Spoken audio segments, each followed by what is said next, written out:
Today, let's eat like the man who transcended suffering itself. Welcome back to Eats History. Today, I'm making the 3 important dishes from the life of the Buddha. Sweet milk rice right before his enlightenment, honey barley balls right after, and his final meal of mushrooms. He was first known as Siddhartha Gautama, a prince born into luxury in the Sakya kingdom, what is now modern Nepal, around the 5th or 6th century BC. Growing up in the aristocracy, he was shielded from all forms of suffering. Everything changed one day when he ventured outside the palace walls and encountered the 4 signs: an old man, a sick man, a corpse, and a wandering ascetic. Upon the realization of suffering and death, he renounced his title and family, embracing the life of the wandering seeker. After almost starving to death, believing that enlightenment can only be found through mortification of the body, a humble village woman offered him sweetened rice milk, and he found a new way, the middle path. Neither extreme material pleasure nor self-denial, but balance between the two. And there he sat under the Bodhi tree for 49 days in uninterrupted meditation.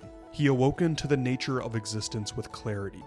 All beings are trapped in an endless cycle of birth, suffering, death, and rebirth, or samsara. All of us are driven by desire, attachment, and ignorance, and the only escape would be awakening. If not this life, then the next. He continued to teach for over 4 decades, gathering followers and spreading the message across India. During this time, he was offered barley meal honey balls by local villagers, simple wholesome food that symbolized gratitude. As his final days approached, the Buddha's last meal came from Kunda the blacksmith, believed to be soft mushrooms or a dish fit for pigs. The Buddha, who was fully aware that his death was near, accepted the food without blame. He died peacefully, reminding his disciples that all conditioned things must pass. Though myself and the Western world in general has a very limited understanding of his teachings, for me the philosophy and religion itself is beautiful. The idea that our lifetime of suffering, the grief, hatred, anxiety, and addiction is just rooted not in the world itself, but in our attachment to it.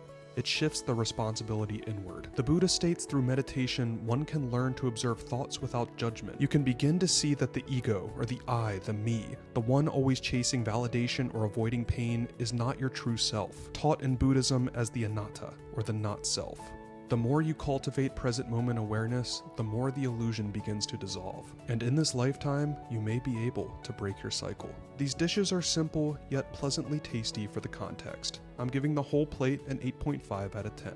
Follow for more historical cooking.